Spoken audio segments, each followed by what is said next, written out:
Halo semuanya, salam fisika. Hari ini kita akan belajar tentang apa itu dinamika gerak rotasi. Dinamika gerak rotasi ini adalah konsep yang berkaitan tentang gerak lurus, gerak melingkar, dan juga hukum-hukum Newton. Maka sebelum nanti Anda untuk memperdalam materi ini, ada baiknya Anda mereview kembali hal-hal yang berkaitan dengan gerak lurus, gerak melingkar, dan juga hukum-hukum Newton. Karena ketiga hal itu akan kita gunakan untuk membicarakan tentang dinamika rotasi.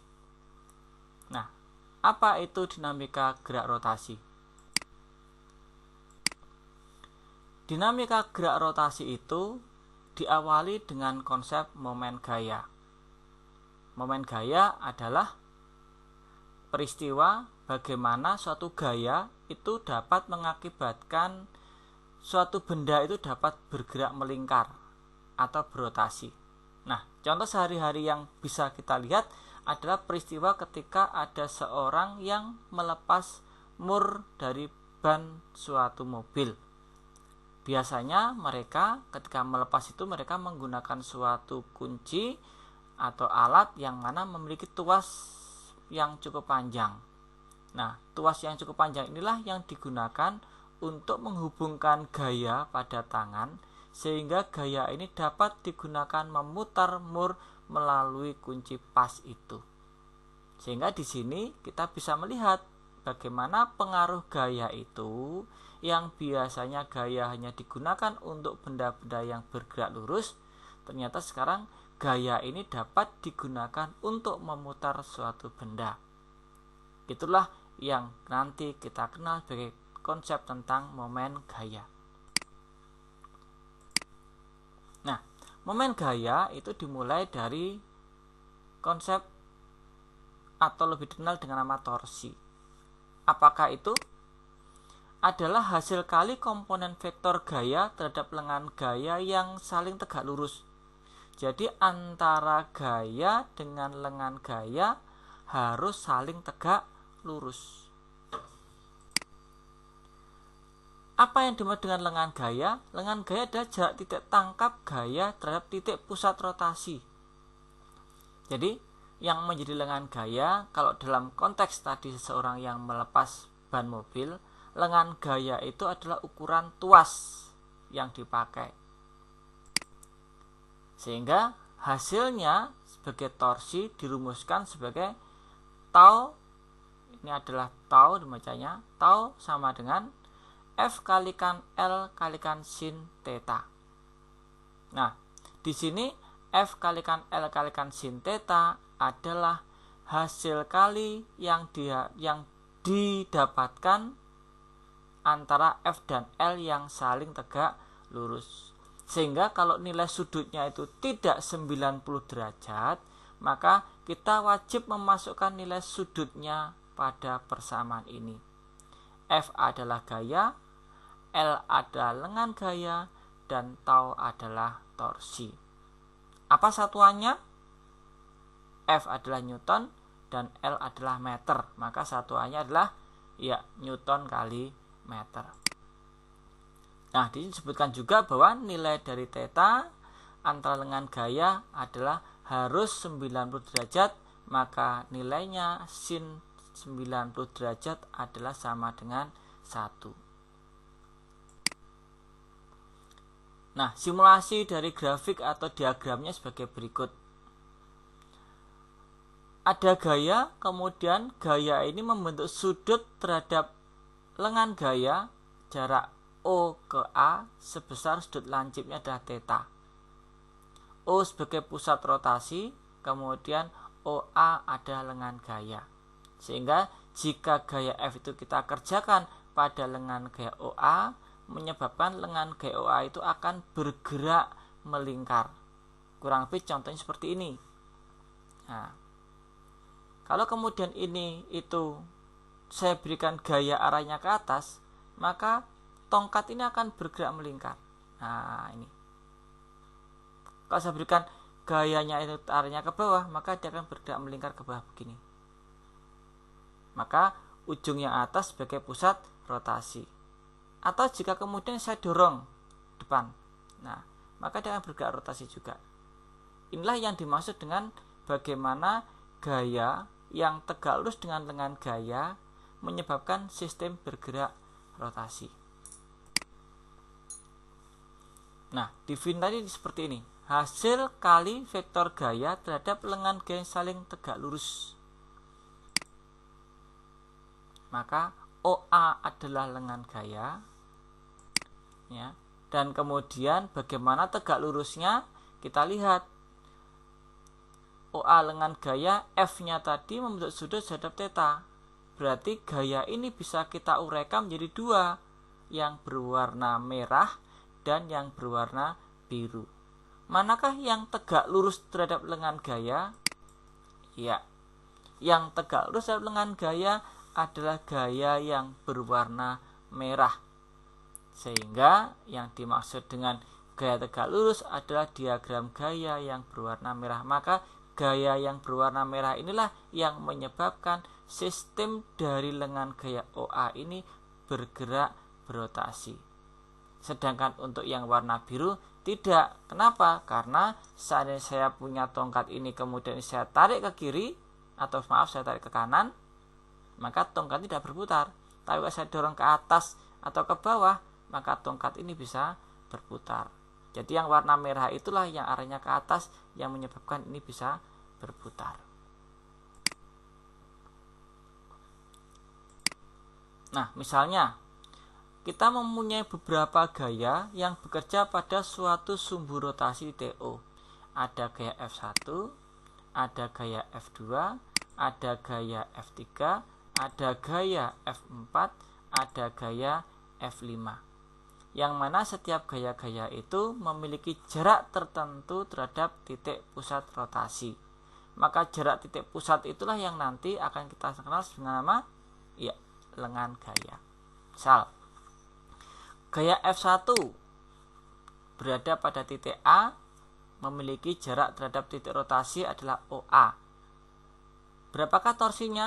Maka torsinya bisa kita tuliskan sebagai torsi sama dengan lengan gaya kali F1 sekalikan sin 90 derajat. Karena sudut antara warna merah dengan warna hijau adalah sudut 90 derajat.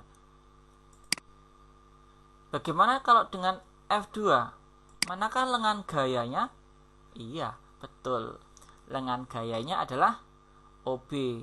Sudutnya yang mana? Sudutnya ada sudut yang dibentuk warna biru dengan warna merah. Di sini kita punya dua tempat. Ini ada sudut tumpul, yang sebelah sini ada sudut lancip. Maka sinus untuk sudut tumpul maupun sudut lancip itu nilainya sama. Maka nanti Anda boleh menggunakan sudut tumpul atau sudut lancip. Maka lengan gayanya adalah OB, besar gayanya F2 dengan menggunakan sudut sin theta 1. Bagaimana dengan gaya yang ketiga? Manakah lengan gayanya? Ya, lengan gayanya adalah OC. OC dan F3 itu berimpit. Kalau berimpit berarti sudutnya adalah sudutnya bisa 0 derajat atau 180 derajat. Maka dengan demikian kita bisa masukkan nilai bahwa nilai OC adalah F3 kalikan lengan gayanya OC dikalikan dengan sin 180. Berapakah sin 180? Iya. Ya, betul. 0. Maka torsi kalau nilai gayanya ada berimpit dengan lengan gaya, maka nilai torsinya adalah 0. Jadi kalau misalkan antara gaya dan lengan gaya itu berimpit seperti ini, maka nilai torsinya adalah 0. Harus diingat itu. Kapan? Jika berimpit. Sedangkan untuk F4 secara prinsip cara kerjanya sama persis seperti kalau kita mengerjakan F2. Kenapa? Karena ini membentuk sudut juga. Sudutnya kebetulan sudut yang lancip, maka bisa kita ambil langsung nilainya. Yang berikutnya adalah gaya yang bekerja pada F5. Nah, mana F5-nya? F5 lengan gayanya adalah OE, gayanya F5, OE dan F5 ini adalah pada satu garis sejajar. Maka sudutnya bisa kita ambil bisa 0 derajat, bisa 180 derajat. Jadi nilai torsi untuk F5 dan F3 itu adalah sama, yaitu 0. Kenapa? Karena OE dan F-nya adalah segaris atau berimpit juga sebenarnya. F3 dan OC juga berimpit. Contoh. Nah, sekarang contohnya. Ada suatu tongkat memiliki panjang jarak antar titik ini adalah 2 meter. Titik porosnya itu adalah di titik E. Sehingga nanti titik E ini tidak akan bergerak, maka ketika pada tongkat bekerja gaya F2 atau F1, maka tongkat ini nanti akan bergerak seperti jarum jam. Cuma arahnya bagaimana? Apakah searah jarum jam atau melawan jarum jam? Maka kita lihat bagaimana nilai torsi untuk putarannya. Baik. Maka torsi yang pertama dihasilkan oleh gaya F1 dengan poros E. Berarti manakah yang menjadi lengan gaya untuk gaya F1? Ya, lengan gaya untuk gaya F1 adalah lengan EA. Maka torsi sama dengan L kalikan F kalikan sin theta. Lengan gayanya adalah EA. Gaya yang kita gunakan F1 dan sudutnya adalah 53 derajat. Ini 3 derajat terusnya. 53 derajat. EA adalah 1, 2, 3, 4 meter. Kemudian nilai dari gayanya 5 Newton, sehingga mendapatkan hasil 4 meter dikalikan 5, 20 dikalikan 0, adalah 16 Newton meter. Kemudian untuk berikutnya, bagaimana untuk torsi yang kedua? Torsi yang kedua adalah nilai dari gaya F2. F2 itu mendapatkan hasil sebagai berikut. Lengan gayanya adalah EB, gayanya F2, sudut antara lengan gaya E ke B terhadap lengan gaya adalah 90 derajat, sehingga nilainya adalah lengan gayanya adalah 1, 2, 3, maka ini 3 meter dikalikan dengan lengan gayanya tadi sudah tegak lurus, sudutnya 90 derajat dan besar gaya 0,4, maka mendapatkan nilainya adalah 1,2 Newton.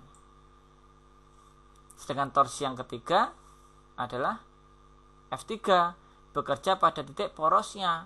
Artinya apa? Gaya ini terhadap titik porosnya tidak memiliki lengan gaya, maka lengan gayanya sama dengan 0. Besaran yang dikalikan dengan 0 menghasilkan nilai sebesar 0 juga. Nah, sekarang kita akan menghitung bagaimana jika pada suatu benda itu kita akan menentukan resultan torsi atau resultan momen gayanya. Tadi sudah Anda lihat bagaimana suatu tongkat di situ ada 3 torsi yang bekerja.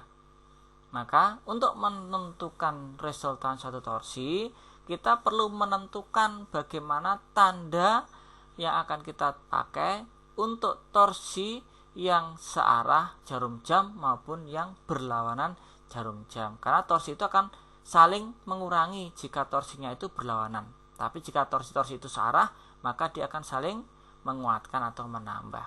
Maka supaya kita mempermudah proses menghitung, kita membuat kesepakatan. Torsi yang searah jarum jam itu bertanda negatif.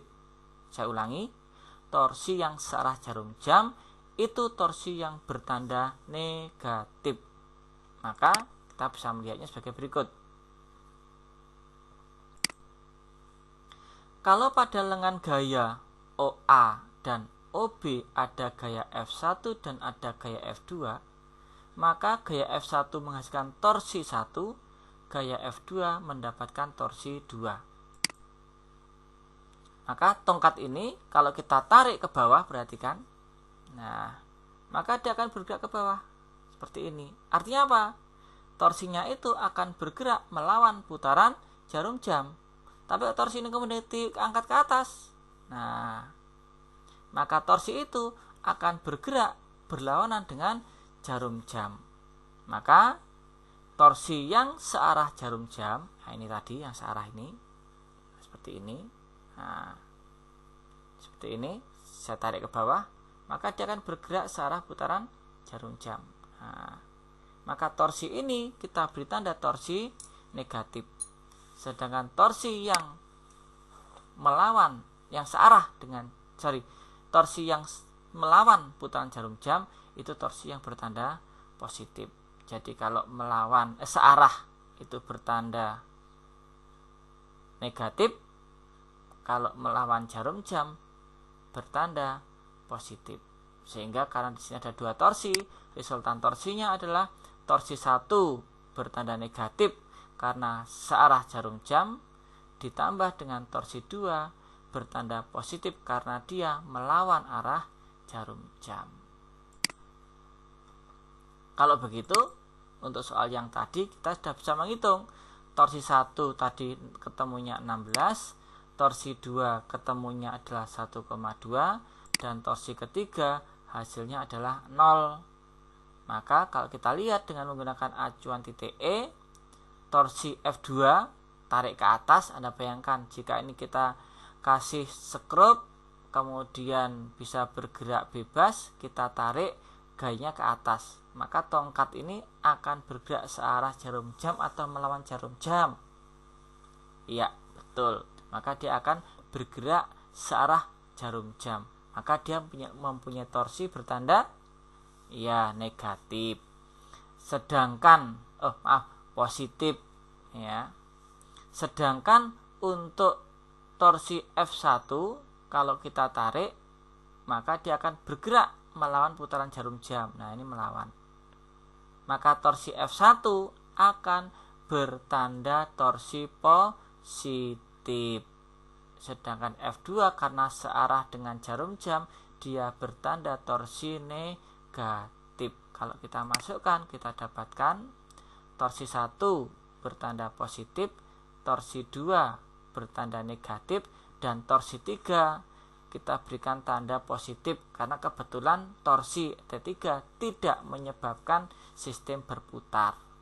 Karena torsinya tadi ketemunya adalah 0, sehingga ini tidak berpengaruh. Maka mendapatkan torsinya adalah 14,8 Nm bertanda positif. Berarti secara keseluruhan tongkat ini nanti akan berputar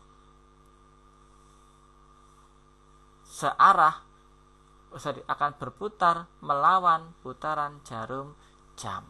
Jadi torsinya akan berputar melawan putaran jarum jam. Torsi F1 ini yang menjadi lebih besar. Baik, berikutnya. Nah, sekarang akan saya ajak mereview sebentar tentang gerak melingkar. Karena gerak melingkar nanti akan kita gabungkan tentang pembicaraan tentang torsi, ya. Baik. Suatu partikel titik yang bergerak dengan lintasan lingkaran berjari-jari tertentu. Jadi gerak melingkar adalah partikel titik yang bergerak dengan lintasan lingkaran berjari-jari tertentu. Dulu kita mengingat bahwa pada besaran gerak melingkar ada besaran-besaran sebagai berikut. Ada besaran sudut, satuan radian, simbolnya adalah theta. Ada besaran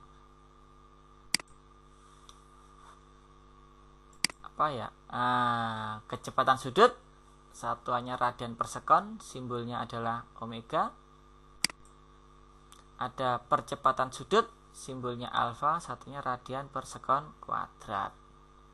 Nah, karena pada gerak melingkar itu ada besaran-besaran sudut, dan sebelumnya juga kita sudah mengenal besaran pada gerak lurus, maka hubungan antara besaran linier pada gerak lurus ada S, ada V, ada A.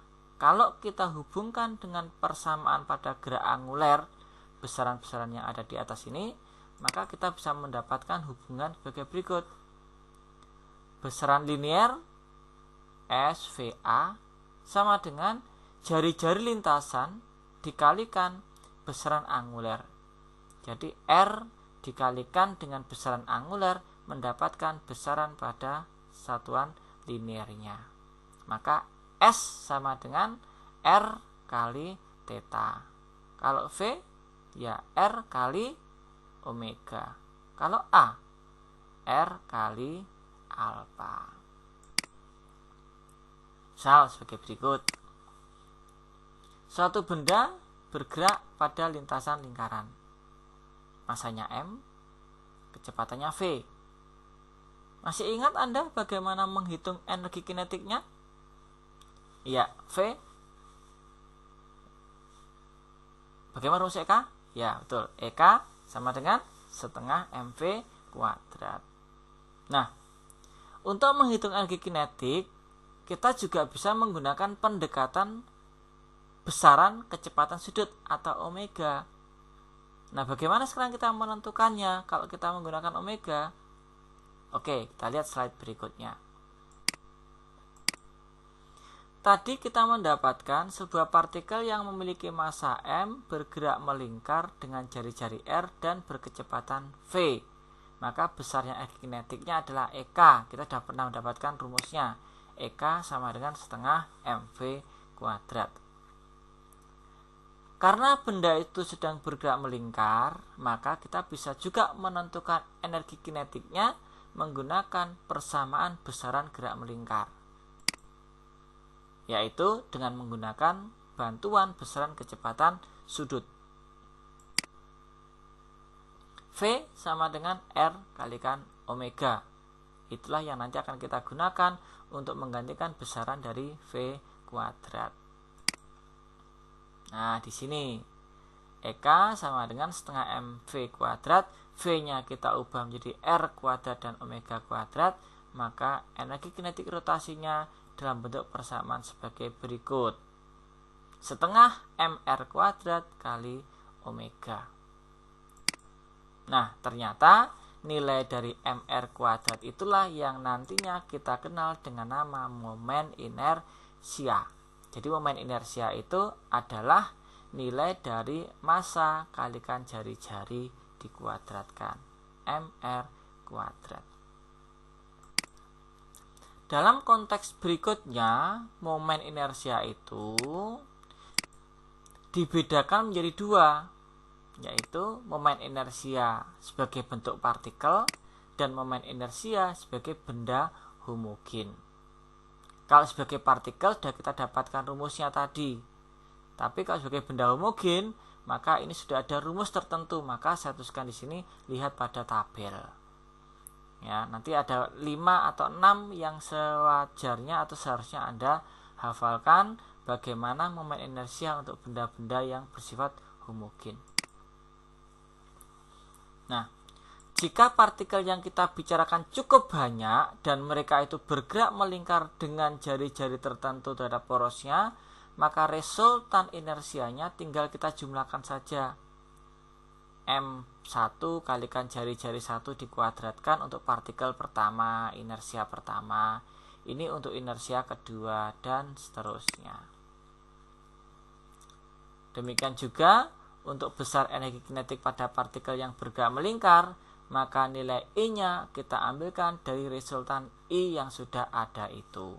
Kenapa? Karena setiap partikel-partikel ini akan bergerak dengan kecepatan sudut yang sama, maka inersianya tinggal gunakan inersia gabungan.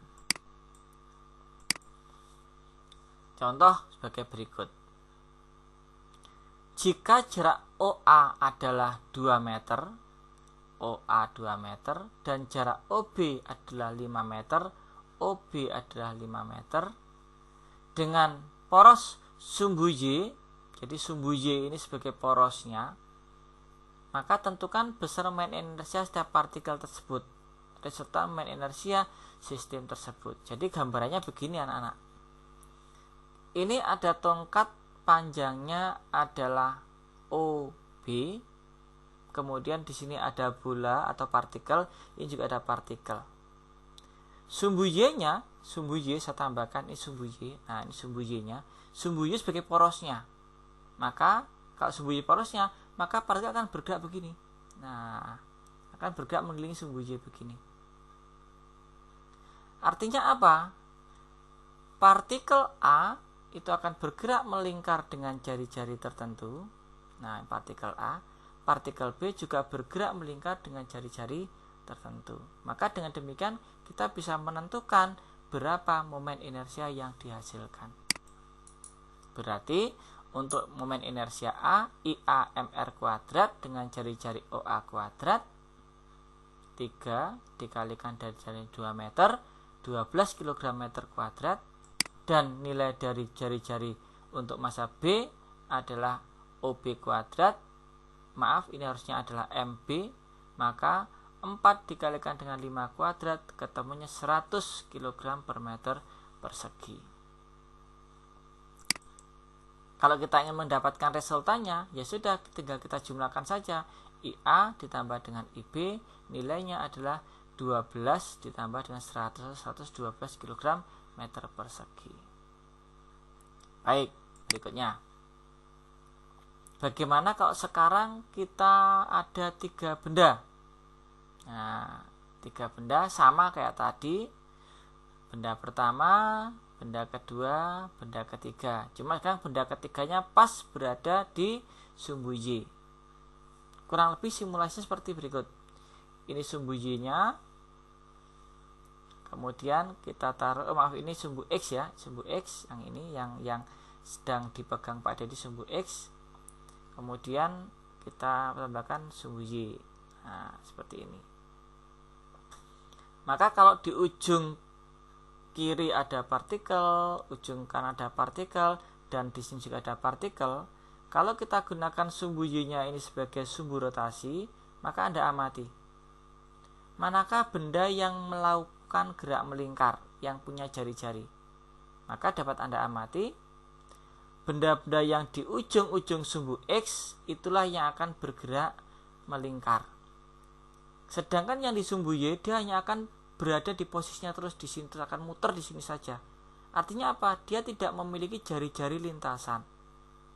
Sehingga dengan demikian yang memiliki jari-jari lintasan saat benda seperti ini posisinya adalah hanya benda-benda yang ada di sumbu X positif dan di sumbu X negatif. Sedangkan di sumbu Y-nya dia tidak punya jari-jari. Karena kalau kita putar begitu, maka yang melakukan gerak melingkar hanya benda di ujung sumbu X, baik yang kanan maupun yang kiri. Maka nilai inersianya untuk benda A dia tidak akan bergerak melingkar karena dia di sumbu Y, sehingga mendapatkan hasil I-nya adalah 0. Sedangkan untuk benda B dia memiliki jari-jari, ada jaraknya adalah OB3, nilai I-nya adalah 36, dan berikutnya nilainya adalah IC, nilainya adalah 4, dan kalau kita jumlahkan I gabungannya adalah 40 kg meter persegi. Jadi kalau soal-soal seperti ini wajib bisa membayangkan kira-kira kalau diputar menggunakan sumbu ini mana yang punya lintasan lingkaran, mana yang hanya berputar pada sumbunya. Nah, seperti itu. Nah, ini untuk contoh-contohnya. Maka bagaimana sekarang kalau yang di bawah ini? Nah, yang di bawah ini adalah ada sebuah papan. Nah, ini papannya. Di ujung-ujung papan diberikan 4 buah partikel. Kemudian di partikel-partikel itu diputar pada bagian tengah papan itu.